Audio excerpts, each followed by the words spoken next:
Saya kadang-kadang juga agak-agak kesel juga gitu ya, seolah-olah apa namanya, gerakan perubahan tuh punya siapa gitu ya, Anies ya, identik punya dengan Anies. Anies gitu ya. Loh saya tuh gerakan punya perubahan tuh punya Surya Paloh loh, Loh, ya kan? malah justru ya. Iya, Restorasi Indonesia tuh punya Iya. Surya Paloh, Pak Betul, Surya betul, Paloh betul.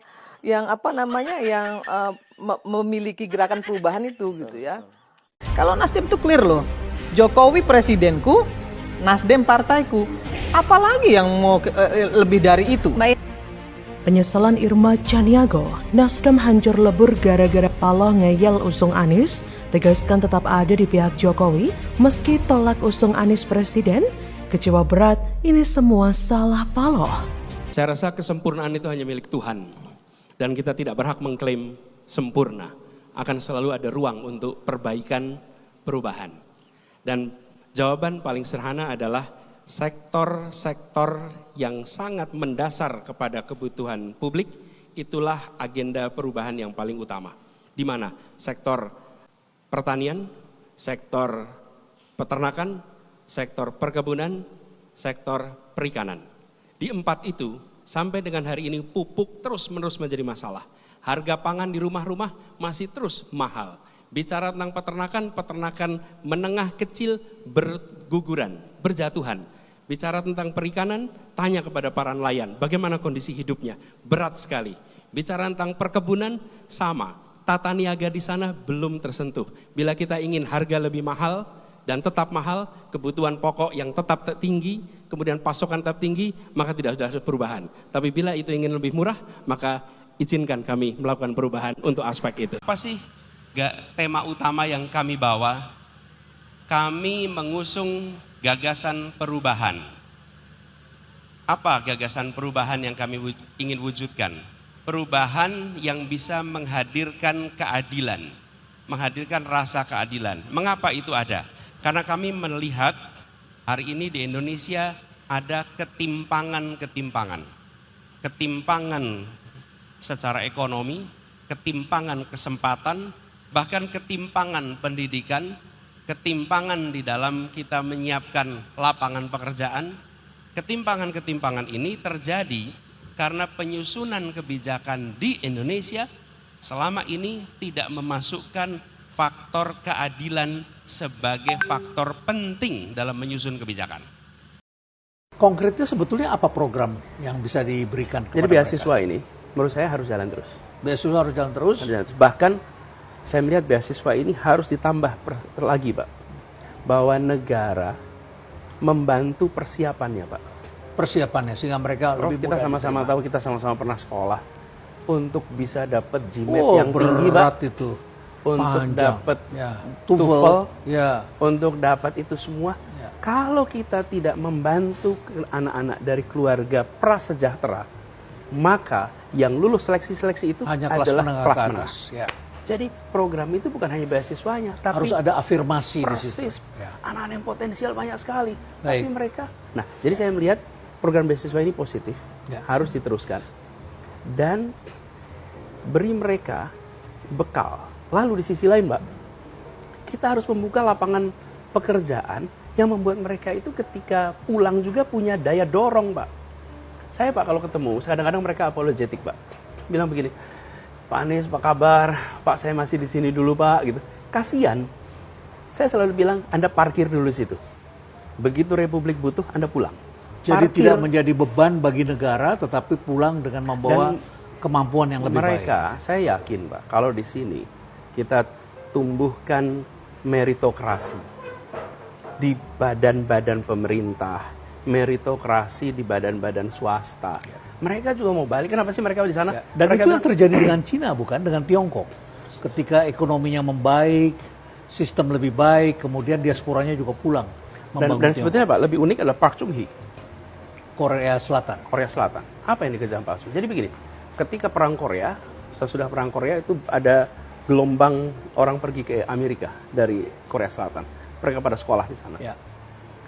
Lalu Park Chung Hee membangun pembangunan ekonomi dan dia membutuhkan orang-orang Korea untuk pulang. Apa yang dikerjakan?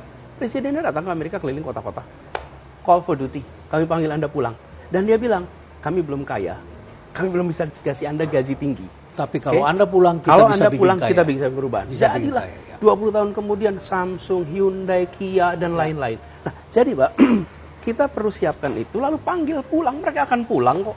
Pak, kalau kepala negara itu datang memanggil, tapi kepala negara memanggil itu begini, nih, kami akan mengerjakan ini nih. Mari pulang. Oh, datang. Anda semua hanya tahu pelanggaran rakyat kecil. Lihat pelanggaran yang gede-gede itu. Jangan hanya tertibkan yang kecil, yang besar juga harus ditertibkan.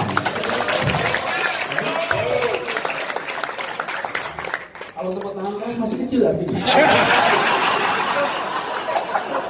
Nggak apa-apa, kan kita membesarkan yang kecil. Syaratnya untuk kami harus kuliah dulu. Soal lulus apa tidak soal lain.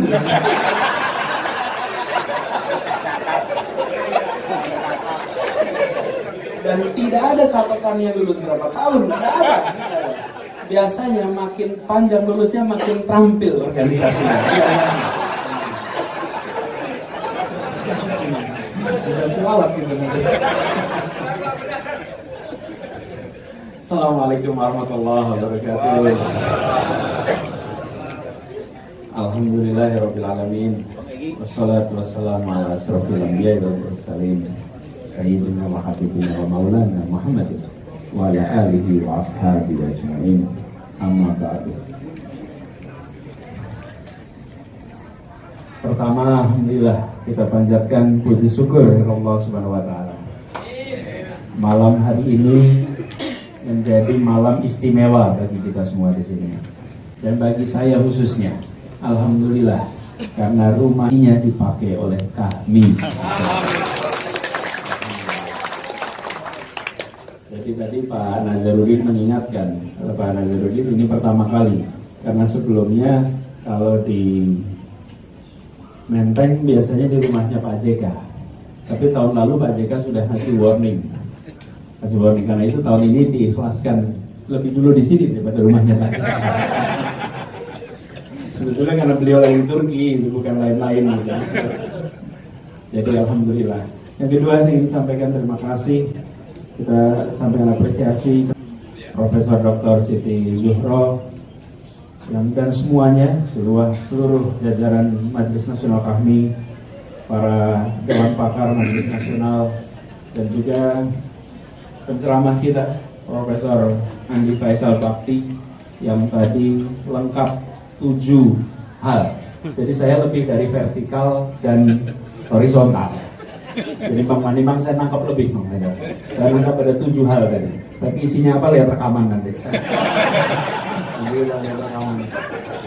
Jadi pesan dari Prof. Andi tadi saya rasa penting sekali, terutama yang terkait horizontal yang kadang-kadang terlewatkan. Yang terhormat di sini banyak sekali senior-senior kita, kalau disebut satu-satu cukup panjang, Pak Jafar Hamzah, di sini ada Bang Ismail, Bang Egi, semuanya aja kalau disebut satu-satu panjang. Dan ketua tadi disebutnya Bang KY ya, ketua Komisi Yudisial Bang Aidil, dan juga hadir Bang Hamdan Zulfadi pojok sana. Ya, terima kasih pada semuanya yang hadir pada malam hari ini. Tadi saya sebelum kesini saya cek berapa jumlah yang hadir. Menurut catatan yang tercatat 728. Jadi Masya Allah yang hadir banyak. Kalau belumnya nggak tercatat ya. Biasanya kami itu terampil dan nyatet Pak. Terampil dan tercatat juga ada. Tapi kita tercatat selalu terampil. Jadi alhamdulillah ya bersyukur. Dan ini memang adalah forum silaturahmi yang sangat egaliter. Sulit menemukan forum silaturahmi yang seegaliter kami. Yang diselenggarakan beberapa kali. Di sini ketemu siapa saja. Dari mana saja. Bisa bersapa dengan siapa saja. Ya itulah kami dan harus dipertahankan sini. Halo teman-teman, berjumpa bersama saya di Politik Dangi. Kalau kita melihat bagaimana gerakan perubahan Anies Baswedan, ini sangat menggema dan banyak masyarakat yang menilai gerakan perubahan Anies Baswedan ini adalah harapan bagi bangsa. Ya, karena ingin merubah perilaku buruk para pejabat teman-teman ya, untuk kesejahteraan rakyat. Namun Irma Chaniago mengklaim bahwa gerakan perubahan itu adalah gerakan yang dimiliki Surya Paloh, ya, Ketua Umum Partai Nasdem, teman-teman. Dan ini membuat kita ketawa dan lucu ya. Padahal yang menggaungkan gagasan perubahan adalah Anies Baswedan. Yang memperkenalkan kepada masyarakat adalah Anies Baswedan. Yang membuat gerakan perubahan adalah Anies Baswedan ya. Sehingga identiknya gagasan perubahan adalah Anies Baswedan gitu. Sedangkan Surya Paloh dan Nasdemnya ya, apa yang mau dirubah, sedangkan beliau masuk di pemerintahan ya kan, mendukung pemerintah gitu, mendukung program-programnya pemerintah baik di Jokowi maupun di Prabowo ya. Jadi apa gitu, sedangkan Surya Paloh dan kawan-kawannya juga tidak mengambil posisi sebagai oposisi ya kan, dan inilah yang membuat kita ketawa ya. Sedangkan Anies ya sampai detik ini berada di garis perubahan, berada di garis gagasan perubahan, teman-teman ya, dan konsisten ya sebagai orang yang beroposisi ya, mengkritik pemerintah. Dan ini yang perlu kita apresiasi, dan itu yang membawa Anies sampai detik ini dengan gagasannya yang luar biasa.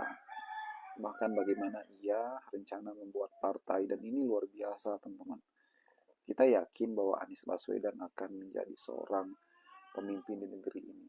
Bagaimana menurut kalian?